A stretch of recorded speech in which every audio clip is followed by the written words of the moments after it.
Welcome to our channel Kitchen in the Dark. In the kitchen of equality, blindness doesn't dim the flavor. நம்ம சேனலை already follow பண்றவங்களுக்கு நம்மளை பத்தி தெரியும்.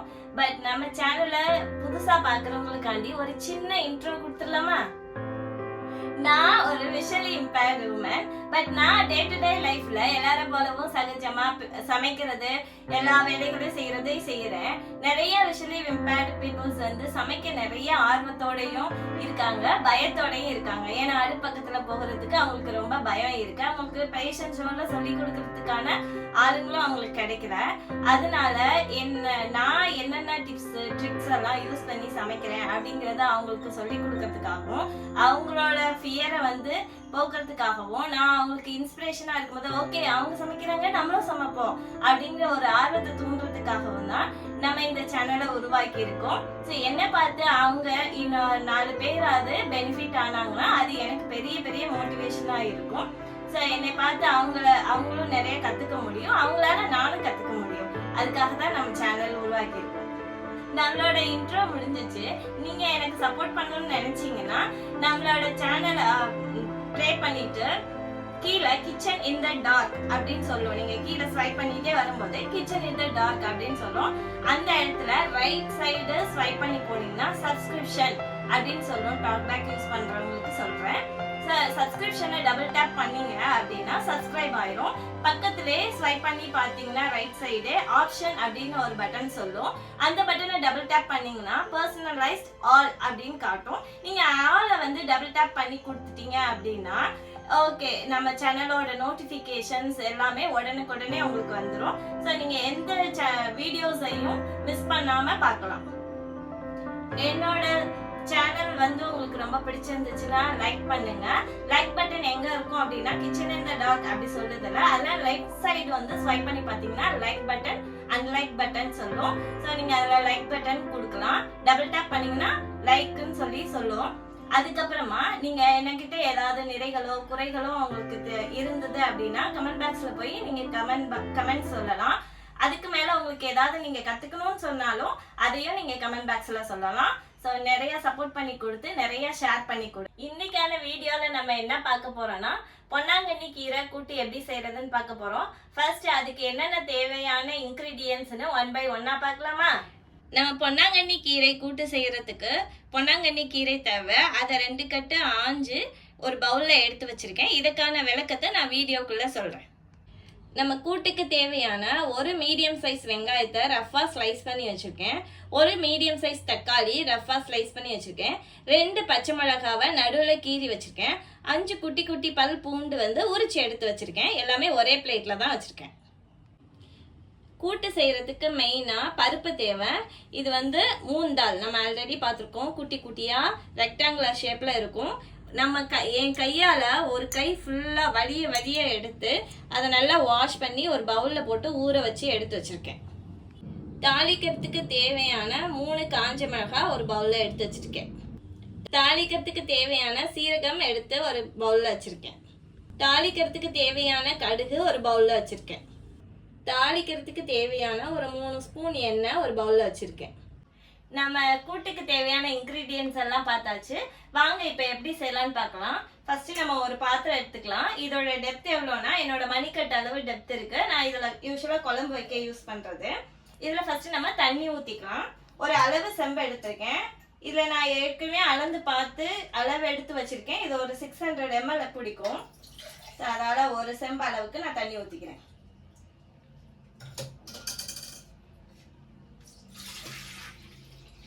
பாத்திரத்துல தண்ணி ஊத்தியாச்சு. அடுப்பு பத்த வச்சு என்ன பண்ணலாம்னு பார்க்கலாம். So right to left 90 degree வச்சுட்டு அடுப்பை நான் வந்து பத்த வச்சிட்டேன். அதை சிம் பண்ணிக்கிறேன். லெஃப்ட் சைடு அப்படியே ஸ்லோ பண்ணீங்கன்னா வந்துடும்.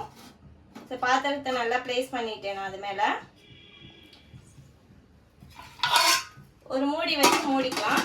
தண்ணி கொஞ்ச நேரம் கொதிக்கட்டும். ஃப்ளேம் ஃபுல் பண்ணிட்டேன். கொதிச்சதுக்கு அப்புறமா நம்ம பருப்பு சேர்த்துக்கலாம். தண்ணி நல்லா கொதிக்க ஆரம்பிச்சிருச்சு. நல்லா சவுண்ட் கேக்குது. உங்களுக்கு மைக்ல கேக்குதான்னு எனக்கு தெரியல. நீங்க வீட்டுல வந்து எக்ஸ்பெரிமெண்ட் பண்ணி பாருங்க. இப்போ நான் வந்து அடுப்பை சிம் பண்ணிக்க போறேன். 90 to 0 டிகிரி லெஃப்ட் சைடில் நான் நேவிகேஷன் கீயை திருப்பிட்டேன். சிம் ஆயிடுச்சு அடுப்பு. இப்போ நான் வந்து பாத்திரத்துக்கு மேலே இருக்க மூடி எடுத்தேன். நல்லா கொதிக்குது. நான் பக்கத்தில் தான் போய் காமிக்கிறேன். நம்ம கொதிச்சிச்சான்னு தெரிக்க மேலே கை வச்சு பார்த்தீங்கன்னா ஆவி அடிக்கும். இப்போ நான் வந்து இதில் பருப்பு சேர்க்க போகிறேன். நான் கரண்டியை வச்சு தொட்டு பார்த்துக்கிட்டேன் பாத்திரத்தை. அதுக்கு மேலே பருப்பை ஊற்றிட்டேன்.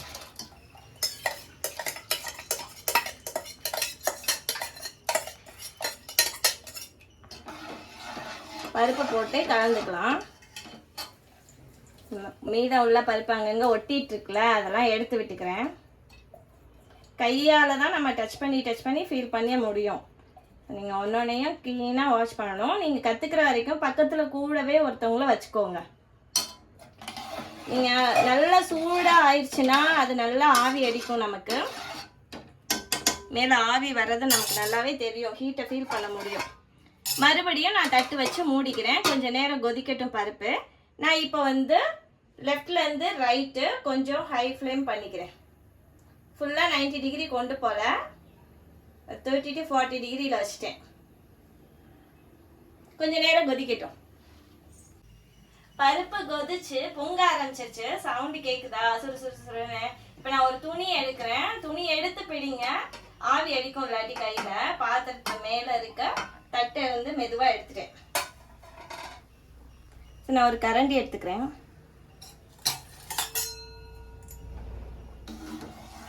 மெதுவாக கிளறி விடலாம். பருப்பு வந்து வெந்து கொதிச்சு வரும்போது நல்லா பொங்கி வழியும். நான் சிம் பண்ணியிருந்தேன். நல்லா கலந்து விட்டுக்கலாம். நல்ல கமகமான வாசம் வருது. அதெல்லாம் நீங்கள் ஃபீல் பண்ணணும் பக்கத்தில் நின்று பார்க்கும்போது. நான் இப்போ கொஞ்சம் ஃப்ளேமை கூட வச்சுருக்கேன். இனிமேல் நம்ம தட்டு போட்டு மூட வேணாம். அப்படியே கொதிக்கட்டும். அடுத்து நம்ம என்னென்ன ஒன்றா சேர்க்க போகிறோம்னு பார்க்கலாம். பருப்பு வந்து ஆல்ரெடி ஊற போட்டு தான் நம்ம வேக போடுறோம். ஸோ அதனால் 2 கொதியிலே அது ஓரளவுக்கு வெந்துடும். வெந்துருச்சான்னு எப்படி பார்க்குறதுனா, இப்போ நான் வந்து கிண்டி வச்சுட்டு கரண்டியில் கொஞ்சமாக எடுத்திருக்கேன். உங்களுக்கு ஆவி அடிக்கும். பக்கத்தில் வச்சு பார்த்தீங்கன்னா கரண்டியை வெளியில் எடுத்துட்டேன். நான் மெல்லமாக அந்த பருப்பை தொட்டு பார்த்தீங்கன்னா பாருங்கள் முழுசாகவும் இருக்குது. ஆனால் நசுக்கும் போது நல்லாவும் நசுங்குது. இந்த மாதிரி நசுங்கும் போதே நம்ம அது வந்து அந்த பருப்பில் வந்து வெங்காயம், தக்காளி, பச்சை மிளகாலாம் ஒரு பிளேட்டில் வச்சுருந்தோம் இல்லையா, அதை எல்லாத்தையுமே அது உள்ளே போட்டுடலாம்.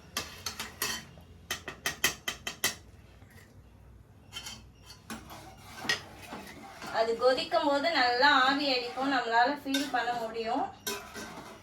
பார்த்து மெதுவாக பண்ணுங்க. இதை கலந்து விட்டாச்சு. இது கொஞ்சம் நேரம் கொதிக்கட்டும். அடுத்ததான் என்ன பண்ணுறதுன்னு பார்க்கலாம். வெங்காயம், தக்காளி, பச்சை மிளகாய், பூண்டு எல்லாம் போட்டு இல்லையா அந்த கூட்டில் அதெல்லாம் நல்லாவே கொதிச்சிருச்சு. இப்போ நான் வந்து கீரையை கொஞ்சம் கொஞ்சமாக அதில் சேர்க்க போகிறேன். இந்த கீரை நான் எங்கே வாங்கினேன்னா, எங்கள் வீட்டில் டெய்லி ஒரு கீரைக்காரம்மா வருவாங்க. அவங்கக்கிட்ட கேட்டு தான் நான் வாங்குவேன். அவங்களுக்கு என்னை பற்றி நல்லாவே தெரியும். ஸோ அவங்கள்ட்ட சொல்லிடுவேன், எந்த பூச்சியும் இல்லாமல் கொடுத்துருங்கம்மா அப்படின்னு சொல்லிட்டு. எல்லா கீரையும் உள்ளே சேர்த்துட்டேன். ஸோ நீங்கள் என்ன தான் அவங்க பூச்சி இல்லாமல் நமக்கு கொடுக்குறாங்கன்னு சொன்னாலும் நம்மளும் வாங்கி அதை 1 by 1 ஒவ்வொரு லீஃபாக நம்ம தொட்டு தொட்டு பார்க்கணும். தொட்டு தொட்டு பார்க்கும்போது நமக்கே ஃபீல் ஆகும். ஒரு சில இலைகளில் வந்து குட்டி குட்டி குட்டி குட்டியாக ஓட்டை இருக்கும். அந்த ஓட்டை உள்ள இலைகள்லாம் என்னென்னா பூச்சி கடிச்சிருக்குன்னு அர்த்தம். ஸோ அதெல்லாம் வந்து ரிமூவ் பண்ணிடணும். ஒரு சில இலைகள் வந்து ரொம்ப அப்படியே வாடி கொழன்னு இருக்கும். அந்த இலைகள் எல்லாம் நமக்கு அழுகி போயிருக்கு. ஸோ அதெல்லாம் ரிமூவ் பண்ணிடணும்.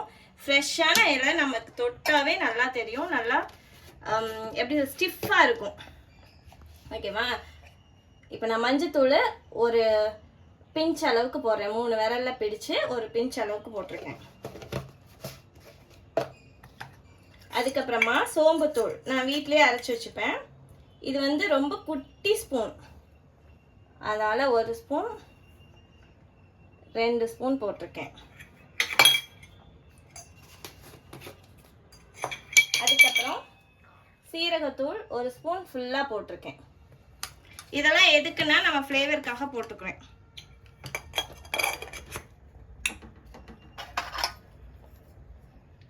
அதெல்லாம் நல்லா கிளறி விட்டாச்சு. நல்லா வேகட்டும்.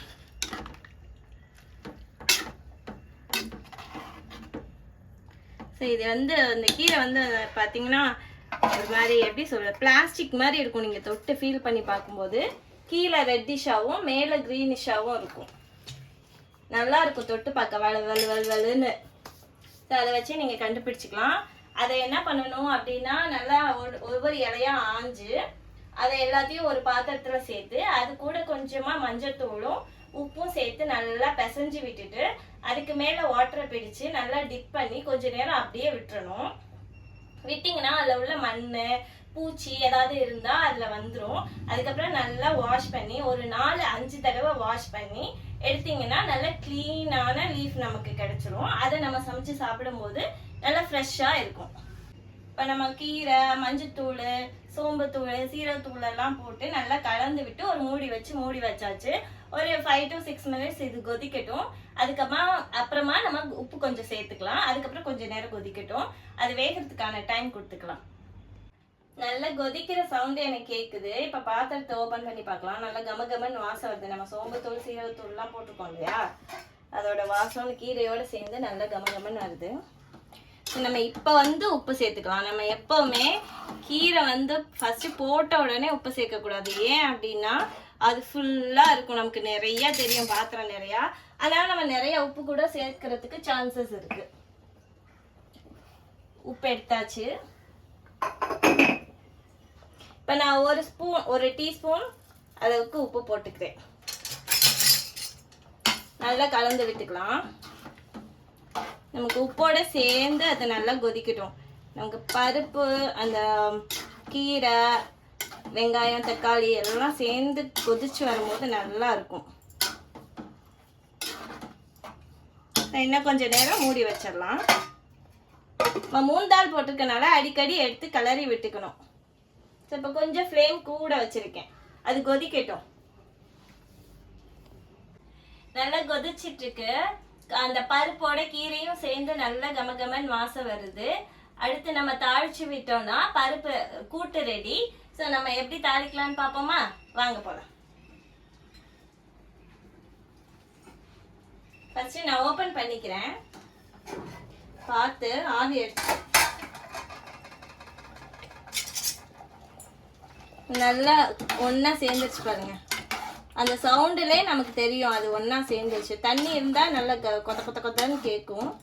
பருப்பும் கீரையும் ஒன்னா சேர்ந்துருச்சு. அதை இறக்கி ஓரமா வச்சுக்கலாம். நம்ம ஃபர்ஸ்ட் நான் சிம் பண்ணிக்கிறேன். ஃபுல்லா மெதுவா பிடிச்சி இறக்குங்க. ஓரமா வச்சுட்டேன். தாளிக்கிறதுக்கான பாத்திரத்தை அடுப்பு மேல பிளேஸ் பண்ணிட்டேன். இது ஒரு காப்பர் பாட்டம் வெசல். ஸோ அதில் வந்துட்டு நம்ம ஹீட் பண்ண வச்சுட்டு கட் பண்ணு. இது சின்னதாக ஒரு காப்பர் பாட்டம் வெசல் வந்து அடுப்பில் பிளேஸ் பண்ணி வச்சுருக்கேன். அது நல்லா ஹீட் ஆயிடுச்சு. காப்பர் பாட்டம் வந்து நமக்கு ரொம்ப சீக்கிரம் ஹீட் ஆயிரும். அதில் வந்து நம்ம எடுத்து வச்சுருக்கேன் எண்ணெயில் பாதி தான் ஊற்றிருக்கேன், மிச்சத்தை எடுத்து வச்சுட்டேன். ஃபுல்லும் நம்ம ஊற்றணும்னு அவசியம் இல்லை, அப்போ ஓவர் எண்ணெயாக ஆயிரும். 3 ஸ்பூன் சொன்னேன், அதில் பாதி தான் ஊற்றிருக்கேன். எண்ணெய் ஹீட் ஆகிட்டுருக்கு. நான் இப்போ வந்து கடுகு போடுறேன். கடுகு வந்து ஒரு 1/4 டீஸ்பூன் அளவுக்கு நான் கையில் தான் எடுத்து போடுறேன். 4 விரலில் பிடிச்சி ஒரு கட்டை விரலில் பிடிச்சி தான் போடுறேன். கொஞ்ச நேரம் அது வெடிக்க ஆரம்பிக்கட்டும். வெடிச்சாதான் நமக்கு ஃப்ளேவர் கொடுக்கும். ஒவ்வொரு சவுண்டையுமே நம்ம வாட்ச் பண்ண ஆரம்பிக்கணும். நல்லா பொரியுது பாருங்க, ஒன்று ஒன்றா வெடிக்க ஆரம்பிக்குது.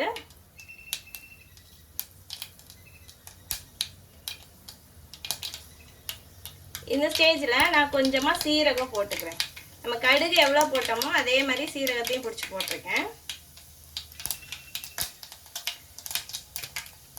காஞ்ச மிளகாவை 2ஆ பிச்சு போட்டிருக்கேன். ஒரு குட்டி மிளகா, 3 மிளகா போட்டிருக்கோம்.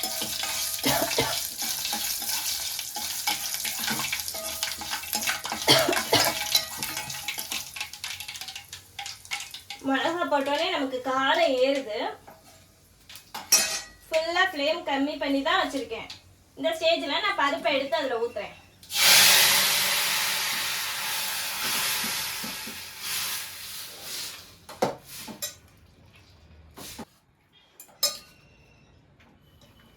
அந்த தாளிப்போட சேர்ந்து அது நல்லா ஒரு கொதி வரட்டும். அதுக்கப்புறம் என்ன பண்ணலாம் பார்க்கலாம். நல்லா தலை தலை தலைன்னு கொதிக்குது பார்த்தீங்களா?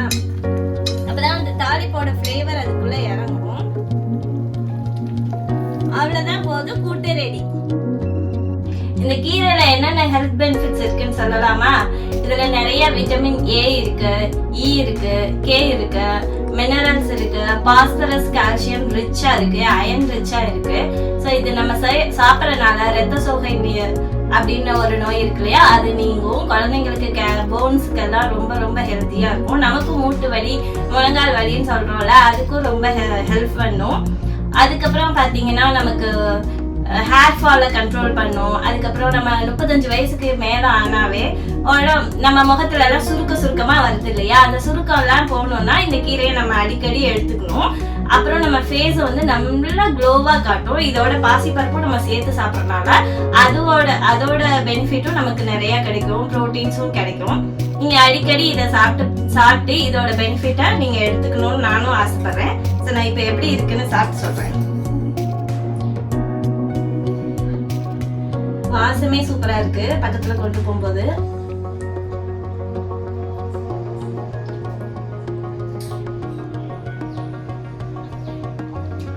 நான் அதான் பண்ணேனா அப்படின்னு எனக்கே டவுட் வந்துருச்சு. ஸோ அவ்வளோ டேஸ்டா இருக்கு. நீங்களும் செஞ்சு பாருங்க. செஞ்சு பார்த்துட்டு டேஸ்ட் எப்படி இருக்குன்னு எனக்கு கமெண்ட் பாக்ஸ்ல கமெண்ட் பண்ணுங்க. நெக்ஸ்ட் வீடியோல பார்க்கலாம். Tata, bye by.